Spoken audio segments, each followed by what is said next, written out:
Hi guys, तर मी आज इथे बनवली आहे छोटीशी मातीची चूल, जी आपल्याला गॅसवर पण यूज करता येते। आता मी इथे चुलीमध्ये थोडासा कोळसा टाकून घेते। तर छानपैकी आपल्याला कोळसा टाकून घ्यायचा आहे चुलीमध्ये।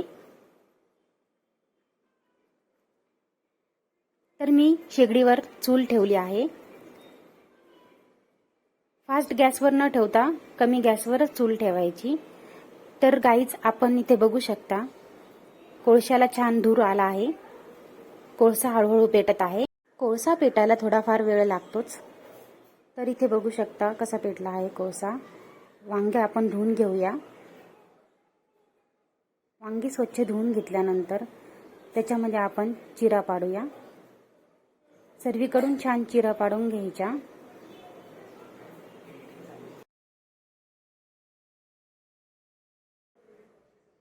आता आपण यात लसूण आणि मिरची भरून घेऊया।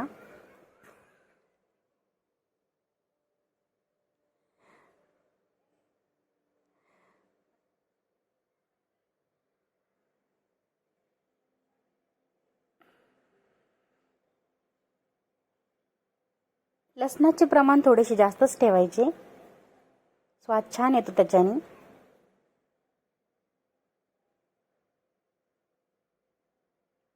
आता हे आपण छोट्या चुलीवर ठेवूया भाजायला। बघा कसं छान भाजत आहे। छान रोस्ट करून घ्यायचं वांग।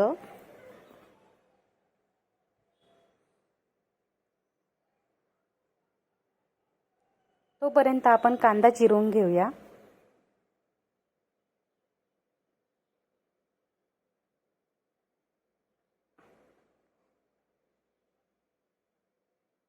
कांद्याचं प्रमाण जास्तच ठेवावे भरीतसाठी।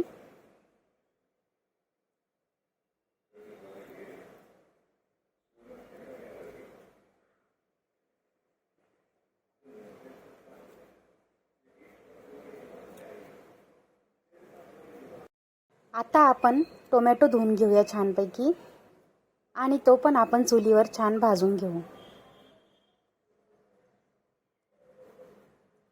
आपण याला चांगलंच भाजायचं आहे, म्हणजे छान मॅश होईल।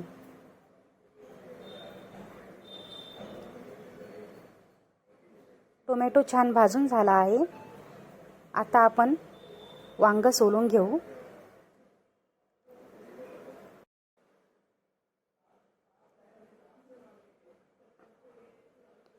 आता आपण वांग आणि टोमॅटो दोन्हीही सोबतच स्मॅश करून घेऊ। हे चांगलं मॅश करून घ्यायचे। आता आपण कढई ठेवू। कढईमध्ये 2 चमचे तेल टाकायचं।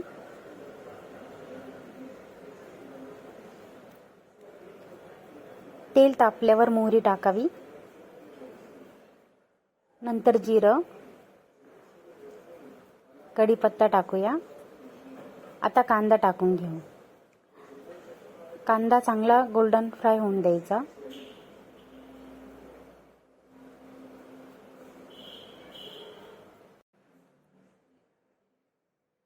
आता यात आपण काही मसाले टाकू। हळद टाकून घेऊ, गरम मसाला, लाल तिखट आणि धना पावडर, थोडंसं मीठही टाकून घेऊ। आता मिक्स करूया छान। तर आपलं भरीत इकडे तयार आहे। आता पोळी लाटून घेऊ। आपण इथे फुलका बनवत आहोत, त्यामुळे छोट्या आकाराची पोळी लाटायची।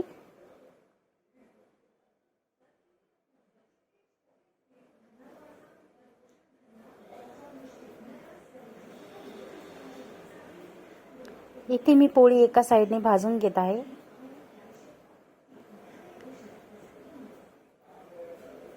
दुसऱ्या साइडने पोळी आपण छोट्या चुलीवर भाजून घेऊ। त्याच्याने पोळीला खूप छान स्वाद येतो, एकदम गावची टेस्ट लागते। तर बघा, इथे आपली रेडी आहे भरीत। चपाती टाकून घेतली पहिले, आता त्याच्यावरच भरीत टाकूया।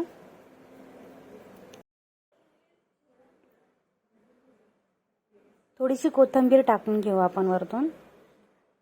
तर बघा इथे भरीत आपलं तयार आहे। तर तुम्हीही ट्राय करा आणि सबस्क्राईब करा।